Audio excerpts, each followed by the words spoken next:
It started in the fall of 2019, in a quiet suburb outside Cleveland, Ohio. Maplewood Heights, the kind of place where everyone knows your name.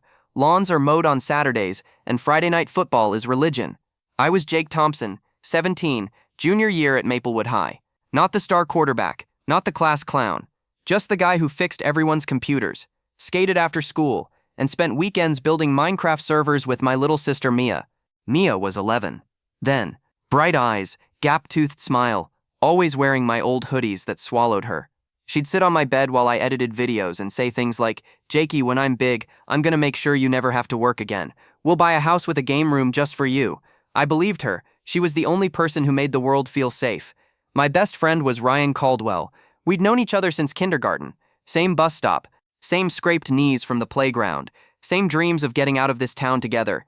He lived in the big colonial house on Elm Street. His dad owned a chain of car dealerships. His mom was on every PTA committee. Ryan drove a lifted black F-150 before he even had his full license. Everyone thought he was golden. I thought he was my brother, but Ryan had a side most people didn't see. He was charming in public, cruel in private. He'd mock the kid with the stutter in the hallway, then flash that $1,000,000 smile and say, "Just kidding, bro." People laughed because Ryan was popular. I laughed too, at first because I didn't want to lose him. The cracks started junior year. It began small. Ryan borrowed my custom gaming PC for a house party. "Just for show, man. It'll be back Monday." Monday came. "No PC." I asked. He laughed. "Chill, it's in my garage. I'll grab it." Weeks passed. I finally went over. The PC was there, but the GPU was missing. "Dude, my cousin needed it for his build. I'll replace it." He never did. Then the rumors. Someone posted in the school Snapchat group that I was selling cheat codes for finals. Ryan was the admin. When I confronted him, he shrugged. "People talk, Jake. Can't control it." My grades slipped because teachers started watching me closer. One even pulled me aside. "We need to discuss academic integrity." I hadn't cheated, ever. But the doubt was planted. I should have walked away then. But Ryan was still the guy who covered for me when I missed curfew, who drove me to Mia's dance recital when my mom was working doubles. I told myself it was just growing pains. Then came prom. I'd been talking to Sarah Ellis for months. She was in my AP Lit class, quiet, loved books, volunteered at the animal shelter on weekends. We texted late, shared playlists. I was going to ask her to prom. Ryan knew. I told him over pizza one night, "She's different, man. I really like her." He smiled that slow smile. "Good for you, bro." Prom week, Sarah told me Ryan asked her out. She said no, politely. That Friday night, Ryan got blackout drunk at his pre-party. Around 1 a.m., my phone exploded. A screenshot circulated, a fake text conversation, where I was sending explicit messages to some random girl, saying gross things. My name, my number, my profile pic cropped in. The caption, "Jake Thompson is a straight-up predator. Stay away, girls." It was photoshopped, obvious to anyone who looked closely. But high school doesn't look closely. By Monday, the hallway was whispers, creep, disgusting, lockers slammed when I walked by. Sarah wouldn't meet my eyes. Mia saw the group chat screenshots on her friend's phone. She came home crying. "Jakey, are you okay? They said mean things about you." She hugged me so tight I could barely breathe. "I don't believe them. You're the best brother ever." I confronted Ryan at his locker. "Why?" My voice cracked. He leaned back, smirking. "You think you're better than me now? Talking to Sarah like you're somebody? Newsflash, Jake. You're nobody. Just a loser who fixes laptops. I did you a favor. Toughens you up." Then he laughed, the same laugh we'd shared over dumb memes for years. He walked away, blocked me on everything. Senior year became survival. Friends drifted, invites stopped, teachers treated me like I was radioactive. My college counselor said my rec letters were mixed because of peer concerns. Applications to Ohio State, where Ryan and I planned to room together, denied. Community college was my only option. Every night I'd sit in my room, staring at the wall where Mia had taped her drawings. Stick figure me as a superhero, cape and all, best big bro. I almost broke, almost believed I deserved it. But one night after Mia fell asleep hugging my old skateboard, I made a promise to myself, and to her. I wouldn't yell. I wouldn't punch. I wouldn't give him the satisfaction of seeing me explode. I'd wait, and I'd win. Graduation came in June 2021. Ryan walked across the stage to cheers. Football scholarship to Michigan State. Full ride. His dad bought him a new Jeep as a gift. I walked too. Quiet. No party. Just me, Mom, and Mia in the stands, clapping like I'd won the Super Bowl.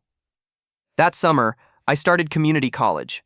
Nights at a warehouse, forklift certification, stocking shelves till 2 a.m. Every paycheck went to tuition, and a cheap laptop. I enrolled in every online course I could: intro to programming, cybersecurity fundamentals, digital forensics, ethical hacking, the legal kind. I read books on OSINT, open source intelligence, how to trace digital footprints without breaking laws. I wasn't building anger, I was building tools. Ryan, meanwhile, posted non-stop: frat parties, tailgates, new girlfriend every semester, living my best life, go green. I watched from burner accounts, saved everything. By sophomore year 2023, I found the cracks. Ryan had started small scams in high school. Nothing huge, just reselling fake concert tickets to underclassmen, taking bets on games through Venmo. He thought he was untouchable. In college, it scaled. Fake IDs, selling premium parking passes that didn't exist, running a fantasy football pool where he skimmed winnings. Then the worst, catfishing girls on Tinder and Instagram, pretending to be someone else, getting nudes, then blackmailing for money or more pics. Screenshots existed in old group chats he'd forgotten to delete. None of it was hidden well. College kids talk, screenshots leak, Venmo histories are public if you know where to look. I didn't hack, I didn't break in, I just connected dots that were already there. Public posts, archived stories, mutual friends' careless shares. Over 2 years, I compiled a folder: timestamps, screenshots, transaction IDs, victim statements, anonymous ones from forums where girls warned others, links to fake profiles. Clean, undeniable, legal to possess because most was public or shared willingly in group chats. In spring 2024, I was ready. I created an anonymous Gmail, no name, VPN, no trace. First packet went to Michigan State's Office of Student Conduct. Subject: Athletic Department concern, scholarship recipient misconduct. Second to the Dean of Students. Third to MSU Police, interstate fraud gambling elements. Fourth to a local investigative reporter who'd covered college scandals before. Each email attached is documentation of repeated fraudulent and criminal activity by student-athlete Ryan Caldwell. For your review, no further contact needed. I hit send at 3 a.m. one Tuesday. Then I went to sleep. 3 weeks later, the hammer fell. First, the school statement. Michigan State University has expelled student Ryan Caldwell effective immediately due to violations of the Student Code of Conduct involving fraud, harassment, and illegal gambling. Football scholarship revoked. No appeal. Then the police report leaked to the campus paper. Betting ring. Wire fraud elements. Ryan cooperated, flipped on bigger players to reduce charges, but his name was everywhere. His dad's dealerships got boycotted. If he raised a son like that, customers canceled orders. Revenue dropped 40% in 1 quarter. Ryan's Instagram went dark after one post, a black square with "everyone turns when you're down." Fake friends. He moved back home. No job, no degree, no future in sports. Last I heard from a mutual acquaintance who messaged me out of nowhere, Ryan was working entry-level at a warehouse, the same chain I used to work for. Irony. Meanwhile, I transferred to a state university on a cybersecurity scholarship I'd earned through certifications and a killer portfolio project. Ironically, a digital forensics demo on public data trails.